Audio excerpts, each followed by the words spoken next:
तो दोस्तों हम आज बात करने वाले हैं क्राउन जूल की, जहाँ पर हमने सबसे पहले मैच देखा है सेथ रॉलिंस वर्सेस एज, जो कि इनका पहले से बहुत ज़्यादा झगड़ा चल रहा था और सेथ रॉलिंस एज के घर गए थे, जहाँ पर बहुत ही ज़्यादा उन्हें गुस्सा आया था एज को। तभी उन्होंने सेथ रॉलिंस को हेल इन सेल के लिए चैलेंज कर दिया था। और आपको हम बता दें कि हेल सेल में एज बहुत कम ही हारे हैं। तो हम क्राउन जूल की बात करने वाले हैं, जिसमें हेल इन सेल में मैच था इन दोनों का। तो सबसे पहले सेथ रॉलिंस ने कंट्रोल कर लिया था एज पे, जहाँ पर बहुत ज़्यादा इंजर्ड हो चुके थे एज। जब सेथ रॉलिंस ने टूल बॉक्स निकाला नीचे से और उसमें से जंजीर निकाल के अपने पैर पर बांध ली और फिर उसके बाद एज को सुपर किक दी, जहाँ पर एज गिर जाते हैं। और फिर उसके बाद गिरने के बाद जब दोबारा किक मारने जाते हैं सेथ रॉलिंस, तो एज जो होते हैं ना, उनके पास स्टील की चेयर पड़ी होती है, वो खड़ी कर देते हैं, जिससे कि सेथ रॉलिंस को चोट पहुंच जाती है। तो वहाँ पर थोड़ा सा कंट्रोल मिल जाता है और रिकवर करने का टाइम भी मिल जाता है एज को। सेथ रॉलिंस ने जो निकाल लिया होता है टूल बॉक्स, उसमें से एक रॉड पे हाथ पड़ जाता है एज का, जो कि उसके मुंह में फिर दे देते हैं और फिर ऐसे कंट्रोल मिल जाता है एज को। और जैसे सेथ रॉलिंस सुपर किक मारते हैं, वैसे ही एज ने भी सुपर किक मार के सेथ रॉलिंस को हरा दिया था। अब दूसरे मैच की बात करते हैं। मुस्तफ़ा अली और मंसूर का मैच था, जिसमें कि लास्ट में मंसूर जीत जाते हैं और फिर उसके बाद जो मुस्तफ़ा अली पीछे से उठ के उन पर वार कर देते हैं।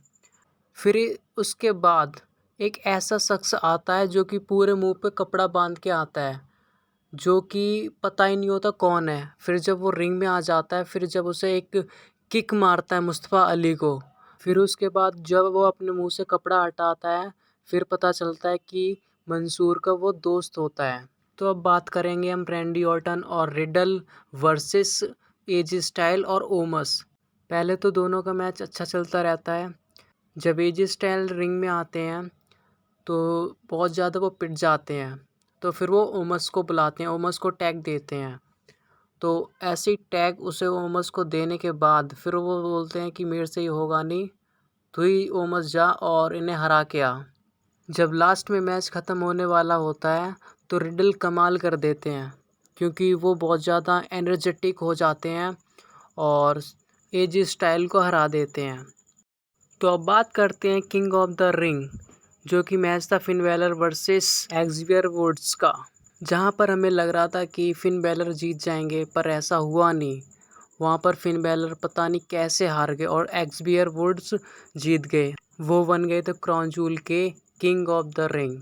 तो नेक्स्ट मैच की बात करते हैं, जो कि बिगी वर्सेस ड्रू मैकिंटायर था, जहां पर बिगी की लगी थी WWE चैम्पियनशिप।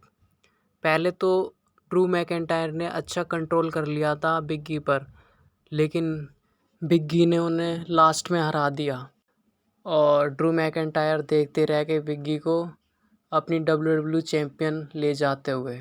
तो अब नेक्स्ट मैच की बात करते हैं, जो कि एक गोल्डबर्ग वर्सेस बॉबी लैस्ले का था।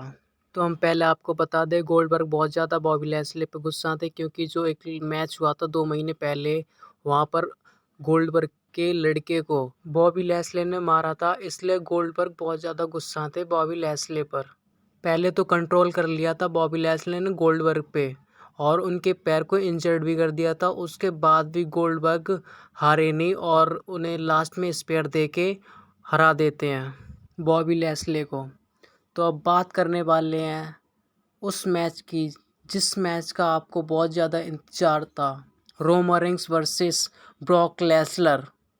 तो मैच स्टार्टिंग में तो नॉर्मल चलता रहा, फिर उसके बाद रोमन रेंस ने एक स्पेयर दी ब्रॉक लेसलर को और वो किक आउट कर गए और फिर उसके बाद कंट्रोल कर लिया था ब्रॉक लेसलर ने रोमन रेंस पे, जहाँ पर उन्होंने 3-3 सुप्लेक्स सिटी दी रोमन रेंस को और उसके बाद F5 दिया एक और दूसरा F5 दे रहे थे, तभी वो रेफरी के ऊपर रोमन रेंस जाके गिर गए थे, जहाँ पर वो इंजर्ड हो गए थे और वहाँ पर जीतने के चांसेस बढ़ गए थे ब्रॉक लेसलर के।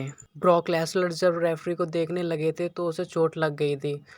फिर जब ब्रॉक लेसलर खड़े हुए, उससे रोमन रेंस ने स्पेयर दे दी ब्रॉक लेसलर को, जहाँ पर वो दोनों जने गिर जाते हैं और रोमन रेंस को थोड़ा रिकवर करने का टाइम मिल जाता है।